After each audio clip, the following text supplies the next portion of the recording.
तो hello everyone, welcome to the new session.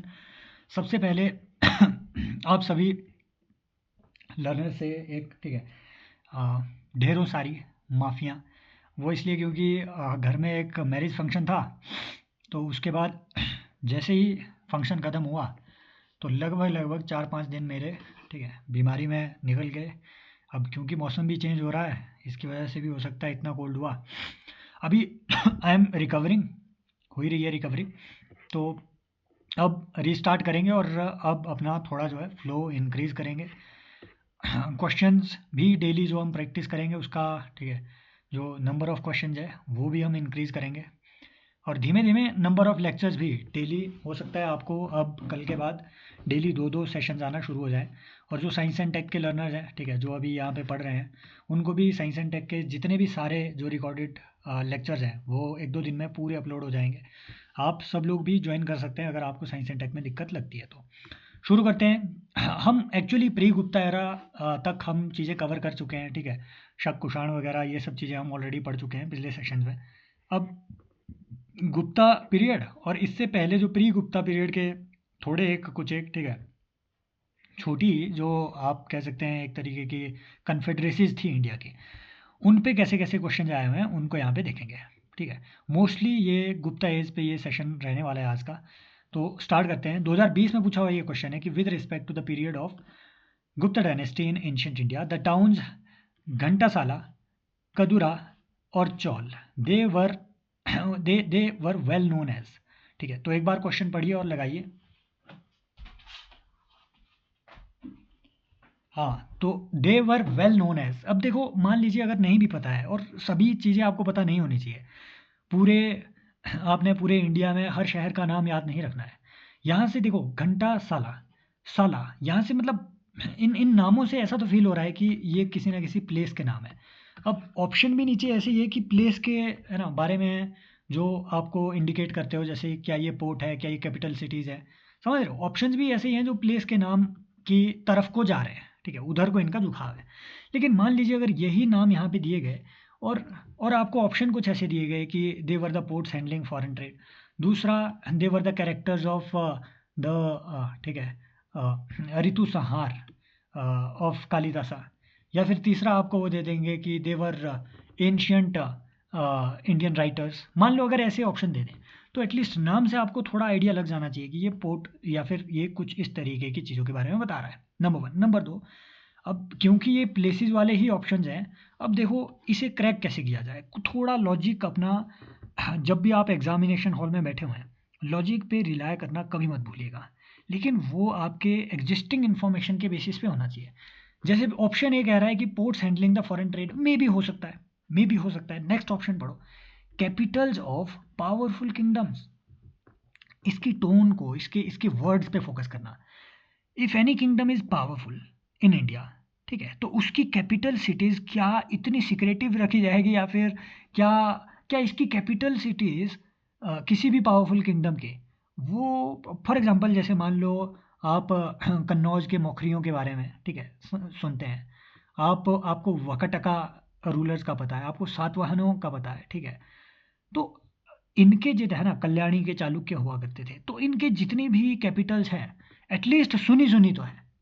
समझ लो, powerful kingdom यहाँ पे साथ में नाम लिखा हुआ है, तो एटलीस्ट अगर मान लो यहाँ पे ये भी लिखा होता है कि Capitals of tribal kingdoms, small tribal kingdoms, तब भी हो सकता था। तो ऐसी जो चीज़ें हैं एलिमिनेशन में, ये लॉजिक आपका हमेशा साथ में काम करेगा। Then places of exquisite stone art and architecture, हो सकता है ऐसा हुआ हो, लेकिन आपने ये चीज़ें भी सुनी नहीं है, क्योंकि जब भी आप स्टोन आर्ट या फिर आर्किटेक्चर वगैरह की बात करते हैं तो आपको अजंता, एलोरा, एलिफेंटा, ठीक है, बाघ केव वगैरह, और फिर उसके बाद अगर आपको मथुरा, अमरावती और ये तक्षशिला, है ना, इनका आइडिया रहता है, इनके बारे में आपने नाम सुना हुआ है। ऐसा नहीं होगा कि भैया स्टोन आर्ट या फिर आर्किटेक्चर के इतने इंपॉर्टेंट प्लेसेस हैं और आपने सुने ही नहीं है, या फिर है ना आइडिया ही कम है। अगर आपको पता है कि ये पोर्ट सिटीज़ है तब ठीक है, अदरवाइज एलिमिनेशन के लिए ये कुछ गुर हैं जो आप अपने साथ रखना। अपनी नॉलेज पे ट्रस्ट करना सीखिए। आप 3 साल से 4 साल से सीएससी की तैयारी कर रहे हैं, तो आपको उस पर ट्रस्ट करना होगा, अपनी चीज़ों पे ट्रस्ट करना सीखिए, है ना, अपने लोगों पे, अपनी रिलेशनशिप्स पे, हर चीज़ पे ट्रस्ट करना सीखिए। तो नॉलेज भी एक रिलेशनशिप है। Try to build your trust. Then important Buddhist pilgrimage centres, ये हो सकता था इसमें है ना कोई ट्रिक कर जाए। अब यूपीएससी ना क्वेश्चन भी अब ऐसे थोड़ी ना होगा कि आपके मान लो चम्मच दे दो आपके मुंह में, ये ले लो यार आंसर, ये ले लो, या चम्मच में आंसर है, नहीं ऐसा नहीं होगा। वो आपको बस कंफ्यूज करने के लिए एक ना एक ऑप्शन देंगे। So these were port cities, आपको याद करने की कोई ज़रूरत नहीं है, रटने की ज़रूरत नहीं है इनको। It is just just just to have an idea कि हाँ यूपीएससी ऐसे भी सवाल पूछ रहा है। और इन चीज़ों पे देखो ये ना ट्रेंड है, हमने पढ़ा ना, हमने चोल चेर पांड्यों के बारे में पढ़ा। उन्होंने पुम्पुआर क्या कहते हैं, उन्होंने कुछ पोर्ट सिटीज़ जो चोल चेर और पांड्या के टाइम की थी, पुहार हो गया, कोरकई हो गया, ठीक है, इस तरीके की जो पोर्ट सिटीज़ थी उन पे क्वेश्चन पूछा हुआ था। कब? 2023 में। तो सेम नेचर का क्वेश्चन वो आगे भी पूछ रहे हैं। और पोर्ट सिटीज़ पे ये पहला क्वेश्चन नहीं है, नीचे आप देखेंगे ना, नीचे आप देखेंगे और बहुत सारे क्वेश्चन हैं, अभी अभी आप देखेंगे चीज़ों को। फिर 2019 में देखिए इस क्वेश्चन को एक बार पढ़िए कि with reference to forced labour vishti in India during Gupta period which one of the following is और are correct. It was considered as a source of income for the state, a sort of tax paid by the people. Maybe. It was totally absent in Madhya Pradesh and Kathiawad regions of Gupta Empire. Number 3, sorry, ये होता रहेगा guys अगले 2-3, I think तो अगले 4-5 sessions तक ये होता रहेगा, क्योंकि कोल्ड बहुत हुआ है। सो प्लीज़ थोड़ा, ठीक है, आप कोऑपरेट कीजिएगा, अदरवाइज बहुत चीज़ें छूट जाएगी, तो मैं नहीं चाहता कि ज़्यादा चीज़ें डिले भी हो, right. Then forced labourer was entitle to weekly wage, ओहो, ऑप्शन डी में इसमें डालना भूल ही गया खुद भी, ठीक है, वो कॉपी पेस्ट होते हुए शायद रह गया। खैर छोड़िए, आंसर भी इन्हीं में से एक है। लास्ट से शुरू करते हैं कि forced labourer was entitled for weekly, फिर कैसी फोर्स्ड लेबर हुई है ना, विष्टि फोर्स्ड लेबर, तब तो ये पेड लेबर होगी ना, ये तो हटा ही दो। It was totally absent in Madhya Pradesh and Kathiawar region. अच्छा, आपके लिए होमवर्क यहाँ पे ये है, पॉलिटी मैच करो जरा अपना इसमें साथ में, और बताओ कि कौन सा कॉन्स्टिट्यूशन का आर्टिकल है जो कि फोर्स्ड लेबर को बैन करने, है ना, और चाइल्ड लेबर को बैन करने की बात करता है। ये आप खुद इसमें, ठीक है, साथ में कनेक्ट करते चलिए।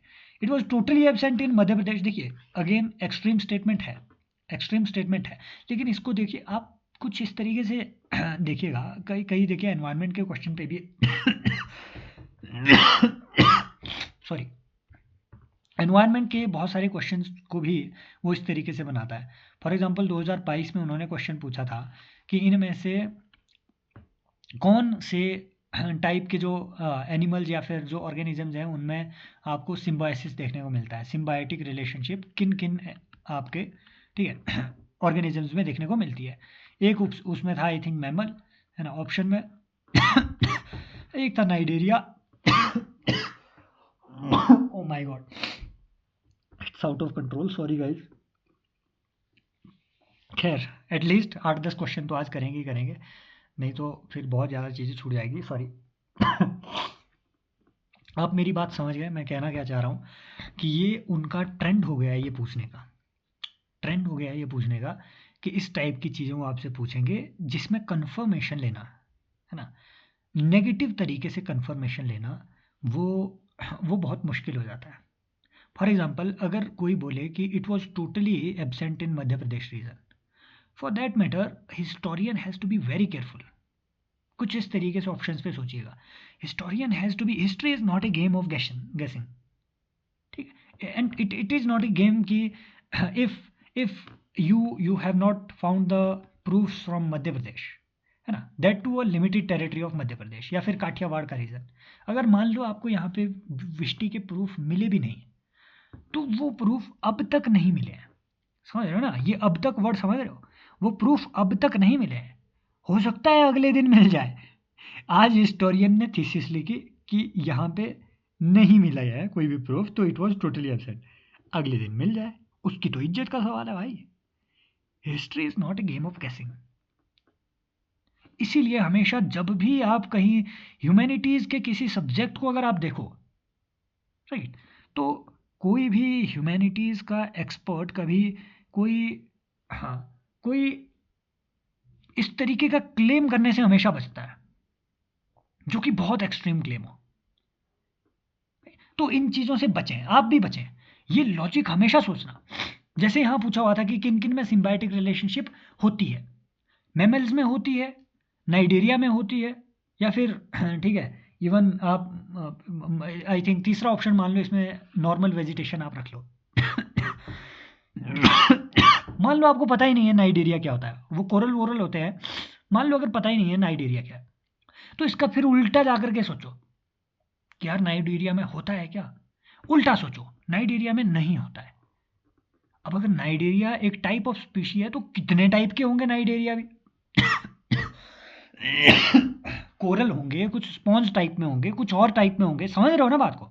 नाइजीरिया तो बहुत टाइप के होंगे, एक आधा मान लो बीच में निकल गया, और इधर इन्होंने क्लेम कर रखा है कि नाइजीरिया में नहीं होती है।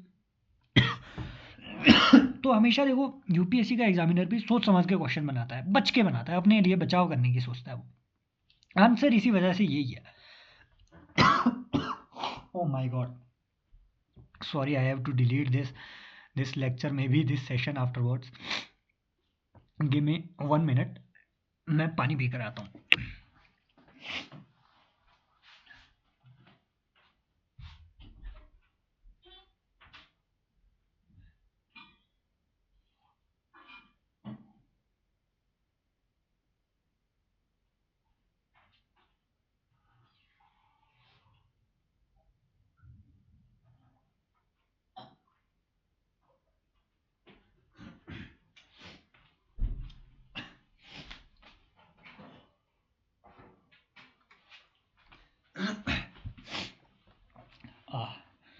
Sorry everyone. So yes, welcome back. So it was considered as a source of income for the state. So it was a kind of contribution given by common citizens कि भैया यार टैक्स तो हम पे नहीं कर सकते, हम क्या है कि आपको विष्टी दे देंगे। विष्टी क्या था? फोर्स्ड लेबर था। और ये नई बात नहीं है, यूपीएससी ने, देखो मैं तभी बता रहा हूँ पीवाईक्यू क्यों ज़रूरी है और हिस्ट्री के लिए क्यों ज़रूरी है। 2019 का ये सीएससी का पेपर है, 2017 का सीएपीएफ का पेपर है, कि गुप्त एम्पायर के बारे में कौन सा करेक्ट नहीं है, कि फोर्स्ड लेबर विष्टी, समझ रहे हो, यहीं से उठाए जा रहे हैं सब कुछ। Became more common than before in this period, may be a passage of Vishnu Purana refers to a passage of Vishnu Purana refers to Gupta enjoying all the territories along Ganga to Prayaga, ठीक है। The Mehruli inscriptions suggest that Chandragupta fought against the confederacy of enemies in Bengal and led a campaign to Punjab, maybe। अगला कि Saurashtra was not the part of Gupta Empire, समझ रहे हो, Saurashtra was not the part of Gupta empire. Kathiawar region, देखो ना, सौराष्ट्र और काठियावाड़, ठीक है, एक लगभग आपके साथ साथ ही चल रहा है ना, यहीं से इसने ये ऑप्शन बनाया हुआ है, बस ये एलिमिनेट कर दो इधर। भाई सौराष्ट्र क्यों नहीं हो जाएगा? जब आप समझते हैं कि गुप्त एम्पायर, जब आपको गुप्त एम्पायर की इतनी इंफॉर्मेशन है कि चंद्रगुप्त विक्रमादित्य के टाइम पे इवन ये जो सातवाहन और वाकाटकों का जो एरिया है ना, वाकाटक, जो सातवाहन और वाकाटक का एरिया है, यहाँ तक गुप्त एम्पायर फैला हुआ था नीचे तक। हालांकि फिर बाद में इन्होंने वापस दे दिया था, है ना, गुप्तों ने जितना एरिया अपना जीता वो वहाँ के छोटे राजाओं को उन्होंने वापस दिया, ताकि एडमिनिस्ट्रेशन ढंग से चलता रहे। ऐसा ना हो यार कि इन्होंने ओवर एक्सपेंड कर दिया। खुद ओवर एक्सपेंड खुद को कभी नहीं करना होता है। Never over expand your self beyond your own natural boundaries, समझ रहे हो। एक्सपेंड अगर करना भी है अपनी तैयारी को भी, जीवन में भी, इंसान को भी, खुद को अगर एक्सपेंड करना है तो मेक श्योर कि आपकी इनर कैपेबिलिटीज उतनी हो कि जब आप एक्सपेंड कर रहे हो तो आप कोलैप्स ना कर जाए। ये बहुत ज़रूरी है, बहुत ज़रूरी है, ये हर चीज़ के लिए ज़रूरी है, हर जगह का एक अच्छा लेसन है ये। तो अपनी तैयारी को भी कभी ओवर एक्सपेंड मत करो। Don't rush behind the things कि हाँ ये छूट गया यार, ये पीटी, ये 365, वो 365, नहीं। एक चीज़ पे ध्यान लगाइए, एक एरिया को मजबूत कीजिए, that's it. So Saurashtra was not the part of Gupta Empire. This is the wrong statement. Vishti के बारे में हमने ऊपर जान लिया. Yes, Vishti forced labor was more common than before in this period. From this statement, we now come to know that Vishti या फिर forced labor was prevalent even before Gupta period. You got my point? Vishti was prevalent even before the Gupta period. हमें कहाँ से पता चला? यहाँ से. UPSC खुद अपने पीवाईक्यू से बता रहा है. क्लियर? तो यहाँ से क्वेश्चन बन सकता है. और देखिए साथ में इसमें ना सिर्फ पीवाईक्यू बल्कि एनआईओएस के नोट्स भी मैंने इसमें साथ में लगा के रखे हुए हैं ताकि एक कॉम्प्रिहेंसिव रिवीजन यहाँ पे हो सके. राइट? तो एनआईओएस के नोट्स में ये एक्सक्लूसिवली ये सारी चीज़ें यहाँ पे बताई गई है. ड्यूरिंग गुप्ता पीरियड स्पेशली एक बात आपको ध्यान में रखना है कि गुप्ता पीरियड के टाइम में जो लैंड टैक्सेस है दे इंक्रीज्ड कंसिडरेबली. सो उन्होंने अपने टैक्सेस को बहुत ज़्यादा इंक्रीज कर दिया था, है ना. स्टेट की इनकम उसी वजह से इतनी अर्निंग हुई और इसी वजह से आप देखेंगे कि गुप्तों के टाइम पे स्टेट काफ़ी रिच हुआ था, है ना. गोल्ड के कॉइन्स वगैरह इशू होने शुरू हुए थे. कुमार गुप्त के टाइम पे बहुत ज़्यादा गोल्ड के, है ना, कुमार गुप्ता के टाइम पे गोल्ड और सिल्वर के बहुत ज़्यादा कॉइन्स इशू किए गए. सो इन्होंने टैक्सेस अपने इंक्रीज किए थे कंसिडरेबली, लैंड टैक्स स्पेशली. तो जो बली, ये तो हमने पहले भी पढ़ा हुआ है, पिछले सेशन में ऑलरेडी पढ़ा हुआ है, बली एक टैक्स था. यहाँ से ये टर्म पे भी क्वेश्चन बन सकते हैं. और जो एक नए जो कुछ एग्रीकल्चर टैक्सेस इंट्रोड्यूस किए गए उनमें थे कुछ जैसे उपारी करा. ये उपारी करा था, उपारिक भुक्ति. देखो स्टेट हुआ करता था इनका भुक्ति कहते थे स्टेट को. जैसे आजकल प्रदेश होता है ना, वैसे इनका भुक्ति हुआ करता था. तो उसका जो गवर्नर था उसे कहते थे उपारिका. अब हुआ क्या, कहानी देखो. कहानी ये है कि गुप्तों के टाइम पे जो गवर्नर है, अनलाइक द मौर्यास, जो गुप्तों का गवर्नर था ये काफ़ी लिबरेटेड था. इसके पास काफ़ी ज़्यादा पावर्स थी. ठीक है. So Gupta empire was a kind of confederacy. ये देखो, है ना, ये भी एक तरीके की कन्फेडरेसी ही थी कि भैया जो छोटे गवर्नर्स हैं उनको पावर्स ज़्यादा थी. It was more decentralized. तो उपारिक ने क्या किया मौर्यों के गुप्तों के टाइम पे, तो उसने उपारी करा, ये एक नया कर उसने इंट्रोड्यूस कर दिया, है ना. उद्रंगा और उपारी करा, ये कुछ नए टैक्सेस थे जो उस टाइम पे इंट्रोड्यूस किए गए. फोर्स्ड लेबर की इसमें जानकारी मिलती है. ठीक है, कि उस टाइम पे विष्टि के बारे में ऑलरेडी हम पढ़ चुके हैं. It was a kind of forced labour. And judicial system was far more developed under Gupta rulers. Judicial, एक बात ध्यान में रखनी है, अगर वो आपसे पूछे, ये एडमिनिस्ट्रेशन को हम ब्रॉडली आगे भी पढ़ेंगे. ठीक है, मैंने ऑलरेडी इसमें निकाला हुआ है आगे हम पढ़ेंगे इस पे और क्वेश्चन है. एक बात आपको ध्यान पे रखनी है, अगर मान लो वो आपको मौर्य और गुप्ता को कंपेयर करने में लगा दे और बोले कि कंपेयर कीजिए, तो मौर्यों के टाइम पे administration was more centralised, civil administration was more centralised. गुप्तों के टाइम पे इट वाज वेरी डिसेंट्रलाइज्ड. और जो स्टेट, इसी की वजह से फ्यूडलिज्म की वहाँ पे शुरुआत, है ना, शुरुआत नहीं, काफ़ी स्ट्रांग होता है. शुरुआत तो काफ़ी पहले से थी. फ्यूडलिज्म पे भी आगे क्वेश्चन आया हुआ है. गुप्तों ने फ्यूडलिज्म शुरू नहीं किया, नहीं. यहाँ पे ये मजबूत बहुत ज़्यादा हुआ. फ्यूड्स ज़्यादा मजबूत हुए, समझ लो, फ्यूड सामंत ज़्यादा मजबूत हुए. नंबर 1. नंबर 2, मौर्यों का जो जुडिशियल सिस्टम है ये उतना वेल डेवलप नहीं था. गुप्तों का judicial system was more developed. Why? क्योंकि इनके टाइम पे जो सिविल और क्रिमिनल लॉ है इनको क्लियरली डीमार्केट किया गया. सिविल ऑफिसर और क्रिमिनल ऑफिसर्स को क्लियरली डीमार्केट किया गया, उनकी बाउंड्रीज, उनको एक तरीके से ये डिसेंट्रलाइजेशन ऑफ जुडिशियल सिस्टम वहाँ पे किया गया. So their judicial system was more efficient, but civil administration it was right. It was not that developed. गुप्तों के टाइम पे सिविल एडमिनिस्ट्रेशन मौर्यों का ज़्यादा डेवलप्ड था. Civil administration. How do we know about this? Why? Because मौर्यों के time पे even जैसे for example Megasthenes की इंडिका बताती है कि 6 तरीके की कमेटियाँ, अलग अलग तरीके की कमेटियाँ और सब कमेटियाँ उस टाइम पे पाटलिपुत्र को ऑर्गेनाइज करने के लिए, एक तरीके की जैसे आजकल म्यूनसिपैलिटी होती है, ऐसी अलग अलग कमेटियाँ थी जो कि पाटलिपुत्र को ऑर्गेनाइज, ठीक है, वहाँ पे डिफरेंट चीज़ों को, उनके खाना पानी के लिए, दाने पानी के लिए, साफ सफाई के लिए अलग अलग कमेटियाँ वहाँ पे बनाई गई थी. So civil administration was more developed during Mauryas. Judicial administration was more developed during Gupta.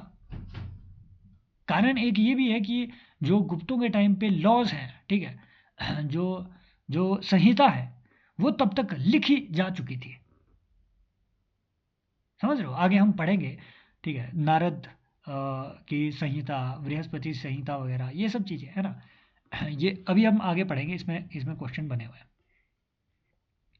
आगे देखिए, silver coins issued by Guptas were called. हाँ, हो सकता है कि अब क्योंकि ये छोटा सेशन रहने वाला है, आई थिंक गला जब तक साथ देगा तभी तक ही हम यहाँ पे होंगे। तो अगर मैं ये यूट्यूब पे डाल रहा हूँ, तो मान लीजिए अगर अगर मैं ये यूट्यूब में डालता हूँ, तो यूट्यूब के सारे लर्नर्स, अगर आप नए लर्नर हैं और अगर इन सेशंस को ज्वाइन करना चाहते हैं, तो भाई ये civilspot.in, आपको इस पर लॉगिन करना है, www.civilspot.in। वेबसाइट का लिंक आपको मिल जाएगा डिस्क्रिप्शन में।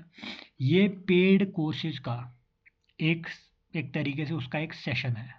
तो अगर आपको ये पूरा कोर्स, ठीक है, मैंने इस टाइम पे यहाँ कोई बैनर वैनर ऐड नहीं किया है, एक बार जा करके विजिट कर लो यार, हो सकता है आपको, है ना, आपको इसमें काफ़ी फ्रूटफुल जो चीज़ें हैं वो देखने को मिले। एक बार लर्नर्स के रिव्यूज़ वगैरह देख लेना, है ना, काफ़ी लोगों को हेल्प हुई है पिछले 1-2 साल में। ये मैं नया नहीं कर रहा हूँ, मैं पिछले 3 साल से इसी पूरी फील्ड में हूँ, खुद भी 3 प्रीलिम्स क्वालिफाई किए हैं विद 110 प्लस मार्क्स, ठीक है। तो हो सकता है आपको ये हेल्पफुल हो, तो यू कैन ज्वाइन। और ज्वाइनिंग की फ़ीस भी उतनी नहीं है, 3,000 रुपये आप ज्वाइन कर सकते हैं इन सेशंस को। और साइंस एंड टेक भी अगर आपका माड़ा है तो एक बार जा करके देख लेना, अगर मेरा पढ़ाना अच्छा लगता है तो हो सकता है आसान भाषा में आपको साइंस एंड टेक भी अच्छे से समझ आ जाए। आगे बढ़ते हैं कि silver coins issued by Guptas were called rupaka, karshapana, dinara या फिर पणा, ठीक है। कॉइन्स पे बहुत क्वेश्चन हमने ऑलरेडी कर रखे हैं, कॉइन्स पे हम बहुत चीज़ें ऑलरेडी देख चुके हैं। तो बताइए, सिल्वर कॉइन जो है गुप्तों ने जो इशू किए हैं, उन्हें क्या कहा जाता है, क्या कहा जाता था?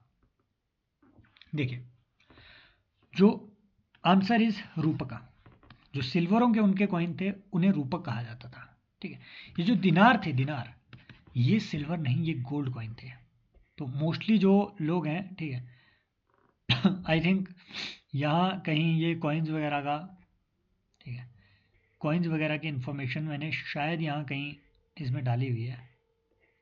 1 सेकेंड, वो काफ़ी नीचे है, ठीक है। अभी यहाँ पे फिर से एक बार रिवाइज करेंगे पूरे कॉइन्स कि कॉइन की इंडिया में हिस्ट्री क्या रही। मान लीजिए अगर वो आपसे पूछे, पूरा रिवीजन करते हैं, मान लीजिए अगर वो आपसे पूछे कि इंडिया में जो फर्स्ट एक तरीके से किसी अथॉरिटी के द्वारा बैक्ड अगर कॉइन्स कभी इशू हुए हैं, तो वो पंच मार्क्ड कॉइन थे, पंच मार्क्ड, और वो काफ़ी पुराने हैं। अगर वो बोले क्या ये मौर्यों के टाइम के थे, नहीं, उससे भी पुराने ये कॉइन्स हैं। ये आपके ड्यूरिंग लगभग लगभग जो महाजनपद काल जब शुरू हुआ, ठीक है, तब से लेकर के जनपद टाइम जो है, तब से लेकर के आपके पंचमार्क्ड कॉइन जो है वो एग्जिस्टेंस में है। इन्हें पंचमार्क्ड क्यों कहा जाता है? क्योंकि भैया जो मेटल का पीस है उस पर एक पंच के थ्रू मार्का इस पर लगाया जाता था बेसिकली, ठीक है, ऊपर से मार्का इसमें पंच किया जाता था, तो ये कॉइन वैसे बनाए गए थे, देवर पंच मार्क्ड कॉइन। दूसरा सवाल अगर आपसे आया, पूछा जाए कि इंडिया में जो गोल्ड कॉइन्स हैं, नहीं, इससे पहले भी अगर आपसे सवाल ये पूछा जाए कि इंडिया में कौन वो लोग हैं जिन्होंने पहली बार राजाओं के नाम के साथ और उनकी फोटोज के साथ, ठीक है, उनकी पिक्चर्स के साथ कॉइन इशू करने की परंपरा शुरू हुई, तो वो ग्रीक थे, वो ग्रीक थे, राइट। तीसरी बात, अगर आपसे ये पूछा जाए कि इंडिया में पहली बार जो गोल्ड कॉइन्स है वो बड़े पैमाने पे किसने इशू किए, तो वो कुषाण है, बड़े पैमाने पे कुषाण, ठीक है। कुषाण में भी, ठीक है, शुरू में वो भी कुषाण में किसने इशू किए, तो विम कडफिस।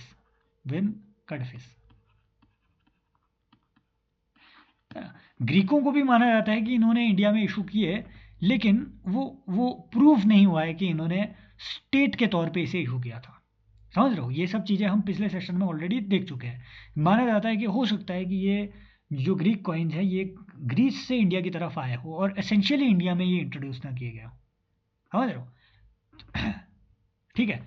अगली बात, चौथी बात, अगर वो आपसे पूछे कि सबसे ज्यादा गोल्ड कॉइन किसने इशू किए, तो वो गुप्तों के टाइम पे, और गुप्तों में भी कौन राजा सबसे ज्यादा इशू किए गोल्ड कॉइन और सिल्वर कॉइन? कुमारगुप्त, कुमारगुप्त, ठीक है। वो स्कंदगुप्त नहीं था, वो चंद्रगुप्त नहीं था, वो कुमारगुप्त था। समझ रहे हो इस बात को? गुप्तों ने इशू किया। गुप्तों के बाद गोल्ड कॉइन का डिक्लाइन होना शुरू हुआ। वजह क्या थी? ट्रेड का, व्यापार का कम हो जाना। वो क्यों हुआ ये हम आगे देखेंगे, अभी के लिए ये समझो। पोस्ट गुप्ता एरा में सोने के जो कॉइन्स हैं वो मिलना कम हो जाते हैं, है ना। हर्षवर्धन, जो किंग हर्षा है, हर्षवर्धन, हर्षवर्धन का नाम इतना बड़ा है लेकिन हमें सिर्फ एक कॉइन गोल्ड का उसका मिला हुआ है। तो इतना कम इशू होना शुरू हो गया था। इसके बाद में, बहुत बाद में चल के, जो कलचुरी राजा है ना, 9th और 10th सेंचुरी में कलचुरी राजाओं ने बाद में आपके सोने के कॉइन्स इशू किए हैं। This is about your coins का है, ठीक है। कॉइन्स की डिटेल इन इंडिया इतना जान लो तो कॉइन पे आपको काफ़ी चीज़ें यहाँ से क्लियर हो जाती है। बाकी सिल्वर कॉइन का नाम रूपक था, दिनार जो है गोल्ड कॉइन था, पर्ण भी जो है कॉइन को ही कहा जाता है, कर्ष पर्ण और पर्ण, ठीक है। ये कॉइन्स ही है लेकिन स्पेसिफिकली गुप्ता एरा के साथ ये एसोसिएटेड नहीं रहे हैं। आप जब आगे चलेंगे मेडाइवल एरा में पर्ण का फण बन गया था, तभी फणक फणक करके एक सवाल भी पूछा गया था 2023 में कि ये फणक क्या चीज़ है ना। तो पर्ण का फण बन गया। तो ये पर्ण काफ़ी टाइम से आपको जो है कॉइन के लिए यूज किया जाता है ये टर्म, ठीक है, बहुत पुराने से। कर्षपर्ण भी एक तरीके का ये पर्ण ही है, ठीक है। ये नॉर्मल आपके कॉइन्स की कैटेगरी में आता है, not specifically related to Guptas. Next देखिए कि there are only 2 known examples of cave paintings of Gupta period in ancient India. One of these paintings are Ajanta caves. ये हिस्ट्री का 2010 का क्वेश्चन है यूपीएससी का। Where is the other surviving example of Gupta painting? कि भैया गुप्त पेंटिंग के सिर्फ 2 एग्जाम्पल हमारे पास बचते हैं, एक तो है अजंता केव, दूसरा कौन सा है ये बता लो, पढ़ो और लगाओ। बाघ केव, एलोरा केव, लोमस ऋषि केव या फिर नासिक केव, ठीक है। ये मज़ेदार क्वेश्चन है और इससे आगे आगे का भी एक पीवाईक्यू बना हुआ है, समझ रहे हो? तो जी बिल्कुल, ये बाघ केव है, ये एलोरा केव नहीं है। नॉर्मली आदमी सोचता है अजंता केव है, साथ में एलोरा भी लिख लेते हैं, वहीं तो है, बगल में तो है, नहीं, बाघ केव है जो गुप्तों के टाइम का है।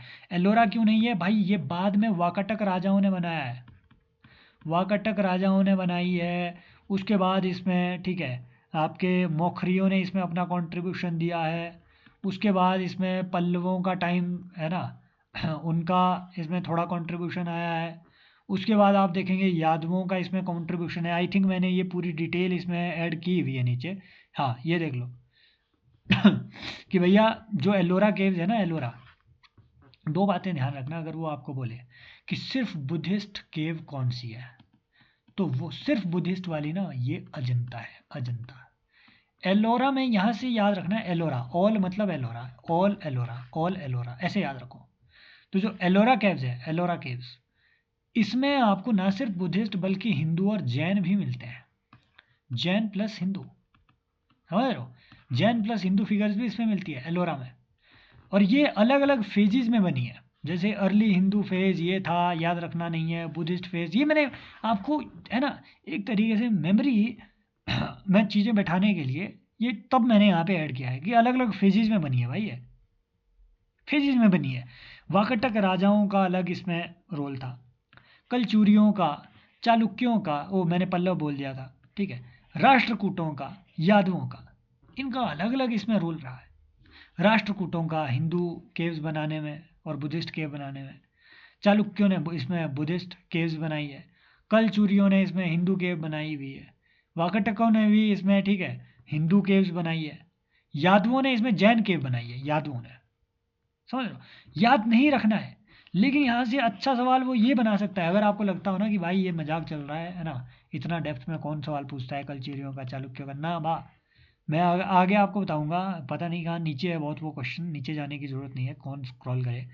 मैं आपको ऑनेस्टली बता रहा हूँ, इन्हीं इन्हीं इन्हीं इन्हीं 4-5 नामों से उसने 2022 में क्रोनोलॉजी का सवाल पूछा था कि गुप्तों के एंड के बाद बताओ कि इनमें से कौन कौन मगध के एरिया में आपके उजागर हुआ, है ना। मतलब कौन कौन सी ऐसी डायनेस्टीज थी जो मगध में गुप्तों के एंड के बाद सक्सीड करी, समझ रहे हो ना मेरा क्वेश्चन? कुछ इस टाइप के क्वेश्चन वो क्रोनोलॉजी पे बेस्ड, इन सारी चीज़ों पे वो सवाल पूछते हैं, पूछते आ रहे हैं तब से लेकर के। तो आपको एटलीस्ट आइडिया रहना चाहिए कि हाँ यार, ये जो हम बात कर रहे हैं वाकाटक राजाओं की, कलचुरियों की, चालुक्यों की, राष्ट्रकूटों की, यादव की, तो ये बाद की बात है। ऐसा ना हो जाए दिमाग में कि सातवाहनों को राष्ट्रकूटों के बाद लगा दिया ना, ना ना ना ना, वो नहीं करना है, समझ रहे हो ना? पल्लवों को चालुक्यों के बाद लगा दिया ना, बदतमीजी होगी वो, बदतमीजी होगी वो, और नंबर मिलेगा माइनस में। समझ रहे हो इस बात को? तो एल्लोरा नहीं है भाई, ये बाघ केव है, बाघ केव्स, ये है उनके टाइम की। एलोरा केव्स ये बाद में बनी है, गुप्तों के बाद में, है ना? लोमस ऋषि केव्स, इसके बारे में तो हम इतना अखंड अध्ययन कर ही चुके हैं। आप ये याद करके बताएंगे कि कौन से राज्य में है? और सिर्फ लोमस ऋषि नहीं पढ़े हम, वहां पे हम बराबर केव्स में 4 केव्स पढ़े हैं। सिर्फ लोमस ऋषि नहीं थी, 4 केव्स पढ़े हैं। याद करो उनके नाम, महाभारत के कुछ कैरेक्टर्स के नाम पढ़े हम उसमें कि इनके नाम पे यहाँ पे कृष्ण, ये कर्ण कुर्ण वगैरह, उन उन सारे कैरेक्टर्स को नाम याद रखो, याद करो वो, अभी जाओ, अभी अपने नोट्स देखो लोमस ऋषि केव्स पे। नासिक केव्स या फिर ये जो त्रिरश्मि केव्स है, नासिक केव्स, इस पे उन्होंने बाद में सवाल भी पूछा हुआ है। ये देखो सवाल ये था 2022 का, केव्स पे ही सवाल है कि Ajanta caves lie in the gorge of Waghora river, Sanchi stupa lies in the gorge of Chambal river, Pandavleni caves या फिर त्रिरश्मि केव्स या फिर नासिक केव्स। यहां से ये याद रखना, Pandavleni caves, Trirashmi caves, Nashik caves lie in the gorge of Narmada river, Amaravati stupa lies in the gorge of Godavari river. ठीक है, तो इसमें देखो, ये आपसे जियोग्राफी की नॉलेज साथ में पूछ रहा है। और ऑनेस्टली मैं बताऊं, मैंने भी ये 2022 का प्री दिया है, मैंने ये क्वेश्चन छोड़ दिया था क्योंकि ये सवाल बनाए ही छोड़ने के लिए गए। आज भी अगर मैं 10 बार इस क्वेश्चन को पढूं, और आप भी अगर 10 बार इस क्वेश्चन को पढ़ें, आप खुद इसमें कंफ्यूज हो जाएंगे कि कौन कौन को किसकी गोर्ज में, ठीक है, वो लाया करता है। तो इसके पीछे नहीं पड़ना है। मैं बता आपको ये रहा हूँ कि यहाँ से पांडवलिनी केव या त्रिरश्मि केव, नासिक केव, इनका पता होना चाहिए कि ये तीनों जो है एक ही चीज से बिलोंग कर रही है। समझ रहे हो? और इन पे ऑलरेडी उसने क्वेश्चन पूछ रखा हुआ है, सातवाहनों के टाइम की ये केव्स है। आंसर इज अजंता केव, ये वघोरा रिवर के पास में है। ये बाकी चीजें यहाँ पे फ्रॉड लिखी गई है कि Sanchi stupa lies in the gorge of Chambal river, नहीं। Pandavleni caves, Nashik caves lie in the gorge of Narmada. ये तो कैसे हो सकता है? सोचो, अगर आपको पता है कि ये नासिक में है, नासिक कहाँ नीचे है, नर्मदा रिवर ऊपर है, देखो नर्मदा। और तब देखो, ये अभी मैं मैप कहाँ से आपको बना के दूँ यहाँ पे, मान लो अगर मैं ये भारत का मैप बना रहा हूँ, है ना, तो नासिक कहीं यहाँ है, नर्मदा रिवर यहाँ है। यहाँ कौन सी आने की पॉसिबिलिटी है? महानदी इधर है, गोदावरी आने की ज़्यादा पॉसिबिलिटी है ना, गोदावरी ही है। तभी मैं बता रहा हूँ कि पता होता कि पांडवलिनी केव्स नासिक में है, तो ये आप गलती ना करते। Amravati stupa lies in the gorge of Godavari. अब फिर देखो, अमरावती स्तूप इधर है, इधर जैसे है कहीं आंध्र प्रदेश में, है ना। गोदावरी रिवर इधर है भाई ऊपर, ये कहाँ क्रॉस करे जा रही है इधर, समझ रहे हो? बस इतना सा आइडिया लगाना था इसमें। बाकी आपको नहीं पता होना चाहिए कि अमरावती स्तूप के पास वाली रिवर एक बार पढ़ लो, समझ लो। So this is the thing, right. अभी ये यहाँ पे क्लियर हो गया। Spread of the reason for the practice of, okay, ये मैंने किस चीज़ के बारे में इसमें बीच में डाला हुआ है, ये एनआईयूएस का नोट्स है, गुप्ता पोस्ट गुप्ता पीरियड। हाँ, ओके ओके, तो ये कॉइन्स पे था कि कॉइन पे ऊपर सवाल पूछा हुआ था कि ये कॉइन किस तरीके का है। एनआईओएस के नोट्स में भी ये सब चीज़ें ऑलरेडी लिखी गई है कि जो गोल्ड कॉइन है इनको दिनार कहा जाता था, जो सिल्वर कॉइन है उन्हें रूपक कहा जाता था, ऊपर हमने पढ़ लिया रूपक, ठीक है। और दूसरी बात आपको ध्यान में रखनी है, जो हमने ऊपर एक सवाल भी पूछा, इस पे एक और क्वेश्चन भी है, आई थिंक इसके तुरंत बाद वो आता है, अष्टप्रधान 9, ये थोड़ा मिसप्लेस हो गई है एक स्लाइड, ठीक है। इस पे एक क्वेश्चन भी आता है। क्वेश्चन ये कि जो गुप्ता पीरियड के बाद की बात है, कि पोस्ट गुप्ता पीरियड में जो रोमन ट्रेड है, सवाल ये भी आपसे पूछा जा सकता है कि इंडिया का रोमन ट्रेड डिक्लाइन क्यों होता है, क्योंकि एक सवाल उन्होंने ये भी पूछा हुआ है कि इनमें से कौन सी पोर्ट है जो गुप्तों के टाइम पे बहुत प्रोमिनेंट थी, है ना। दो चार ऑप्शन थे, उनमें एक ताम्रलिप्ति ऑप्शन था। ताम्रलिप्ति इंडिया के ईस्टर्न कोस्ट में है, ठीक है, ईस्टर्न कोस्ट में है, ठीक है, बंगाल के पास है, बंगाल की खाड़ी में। तो ताम्रलिप्ति उस टाइम पे इतना इतना फेमस हो गई आपकी पोर्ट, वो क्यों हो गई? क्योंकि भाई जो वेस्टर्न पोर्ट्स थी ना इंडिया की, जो इंडिया की वेस्टर्न पोर्ट्स थी, वो सिग्निफिकेंस लूज कर गई। जो ये वेस्टर्न पोर्ट्स थी, इधर भरूच भरूच वगैरह हो गई, कैम्बे हो गई, ये अपनी जो है ये इंपॉर्टेंस लूज कर गई। वाई? क्योंकि रोमन जो ट्रेड है, वेस्ट के साथ होने वाला ट्रेड, ये कम हो गया। क्यों? नंबर वन ये बहुत ध्यान से सुनना, ये मेंस में सवाल आ सकता है, बहुत ध्यान से सुनना ये बात। कुछ 3 कारण मैं एटलीस्ट आपको बताऊंगा। नंबर वन, पहला, रोमन जो एम्पायर है गुप्तों के टाइम पे ऐसा नहीं है कि खत्म हो गया, डिवाइड हो गया ईस्टर्न और वेस्टर्न में, ईस्टर्न और वेस्टर्न में। अब जो ईस्टर्न रोमन एम्पायर है, इनके साथ लंबे टाइम तक हमारा ट्रेड चला, नो डाउट चला, गुप्तों के टाइम पे भी चला, लेकिन जितना इनके साथ ट्रेड हो भी रहा था, उसको भी किसने इंपैक्ट किया? दूसरे कारण आया हूणों के इन्वेजन में। जो हूण थे, ठीक है, तोरमाण वोरमाण वगैरह जो थे, हूणों ने जो सेंट्रल एशिया का एरिया था और जो रूट्स हमारे कनेक्ट करते थे ईस्टर्न रोमन एम्पायर के साथ हमें, उस पूरे ट्रेड रूट को कब्जा लिया और वहाँ इंस्टेबिलिटी आ गई। और इंस्टेबिलिटी में तो ट्रेड कहाँ चलेगा? दूसरा कारण ये है। एक तीसरा इंपॉर्टेंट कारण है, एक और इंपॉर्टेंट कारण है, दैट इज बिकॉज जो रोमन लोग थे, जो ईस्टर्न रोमन एम्पायर था, उन्होंने खुद सिल्क वॉर्म्स पालना सीख लिया। तो वो जो सिल्क का एक्सपोर्ट इंडिया से होता था, वो सिल्क का एक्सपोर्ट होना भी कम हो गया। अगली बात, रोमन एम्पायर में डिक्लाइन की वजह से उनके पास सिल्वर और गोल्ड की कमी पड़ गई। क्यों? गोल्ड उनको मिलता था इजिप्ट से, और इजिप्ट इनके हाथ से निकल गया था रोमन एम्पायर के डिक्लाइन की वजह से। समझ रहे हो ना बात को? तो ये कुछ कारण थे जिसकी वजह से रोमन एम्पायर के साथ, वेस्ट के साथ हमारा ट्रेड खत्म हो गया, कम हो गया एटलीस्ट। और पोस्ट गुप्ता पीरियड में आप देखेंगे कि जो ईस्टर्न बंदरगाहें हैं, स्पेशली जो ताम्रलिप्ति है, ये प्रोमिनेंस पे आती है। और हमारा जो अब ट्रेड शुरू होता है वो स्वर्ण भूमि से, या फिर जो आपका, ठीक है, साउथ ईस्ट एशिया है, इसके साथ ज़्यादा ट्रेड होता है। समझ रहे हो? तो ये बात आपको ध्यान में रखनी है, राइट। बस यही इंपॉर्टेंट है इस स्लाइड में जो मैं आपको बताना चाह रहा था। नेक्स्ट देखते हैं कि who among the following is known for his work on medicine during the Gupta period. यार ये मजाक की बात है, मजाक की बात है, सभी को पता है, ठीक है। सौमिला हो गया, शूद्रक हो गया, शौनक हो गया, और अच्छा ये शौनक इंपॉर्टेंट चीज़ है यहाँ, और सुश्रुत हो गया। आंसर ही सुश्रुत, सभी को पता है यार कि जो सुश्रुत संहिता है, ठीक है, वो किस चीज़ से बिलोंग करती है, राइट।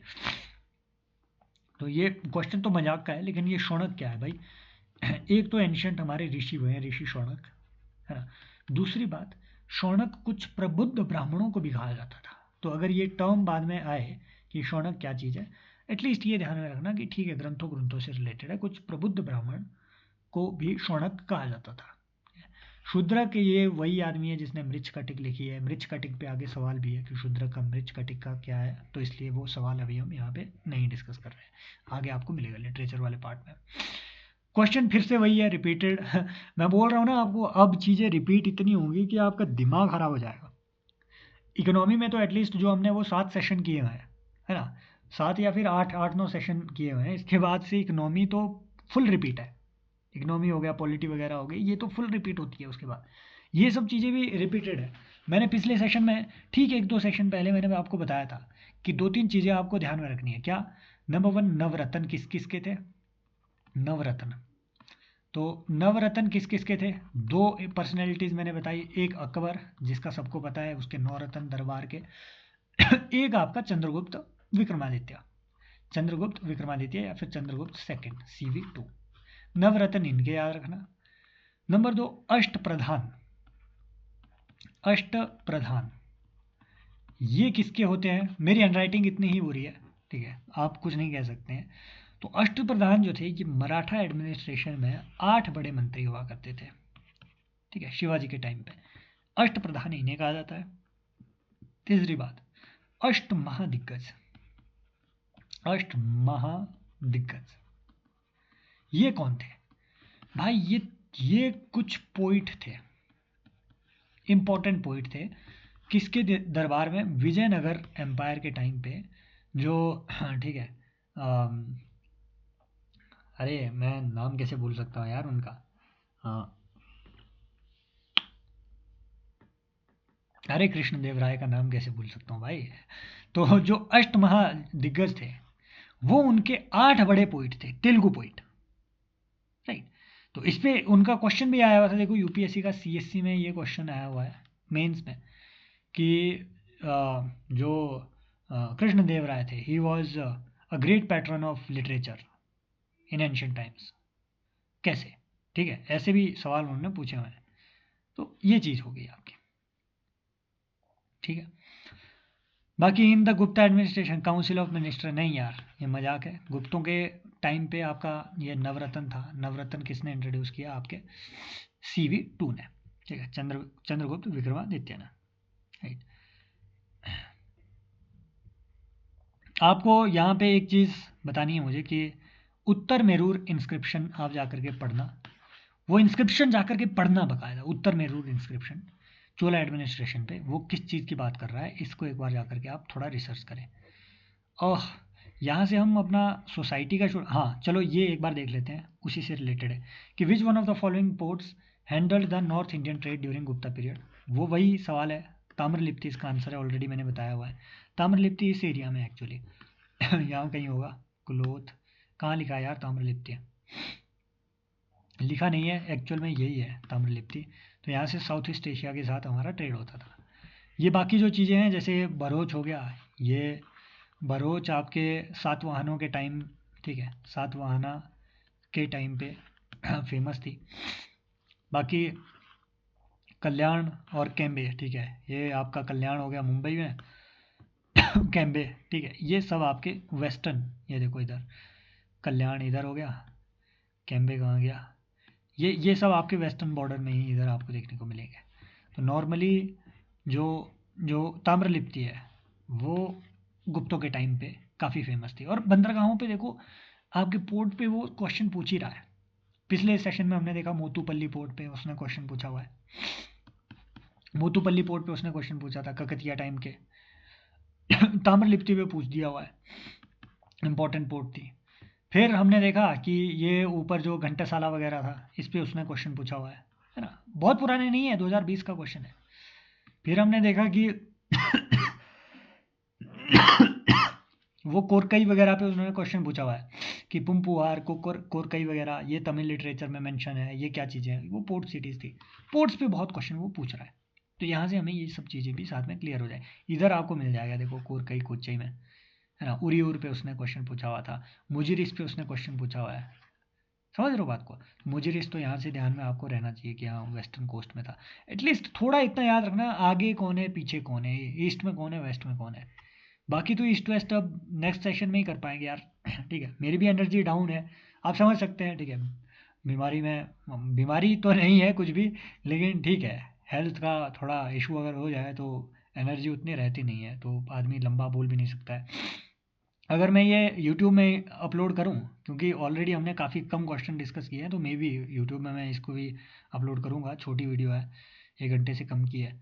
तो भाई जो यूट्यूब वाले हैं, if you want to join this course तो civilspot.in यहाँ पे जाकर के आप लॉगिन कर सकते हैं। ठीक है, और यहाँ पे कोर्स में आप एनरोल कीजिए। नो डाउट आप, मतलब मैं एक चीज़ हमेशा हमेशा सभी को प्रॉमिस करता हूँ कि I don't promise you a path full of flowers, but I promise you कि भैया आपको एटलीस्ट इस रोड़े वाले रास्ते में चलने से रिग्रेट नहीं होगा, है ना। If you walk the way that I suggest you all in this course. तो ये एक रिवीजन ओरिएंटेड मॉड्यूल बनाया हुआ है, आप जाकर के एक बार देखना है इस कोर्स को, किस पैटर्न में हम चीज़ों को पढ़ रहे हैं। रिवीजन ओरिएंटेड मॉड्यूल है। If you are studying Gupta empire, you don't need to go anywhere. भाई गुप्ता एम्पायर पे ये सब चीज़ें इधर इधर आपको मिलेगी। नो एनसीईआरटी, नथिंग, कुछ बाकी चीज़ें नहीं पढ़नी है, सब पूरी कहानी यहाँ पे कवर हो ही रही है।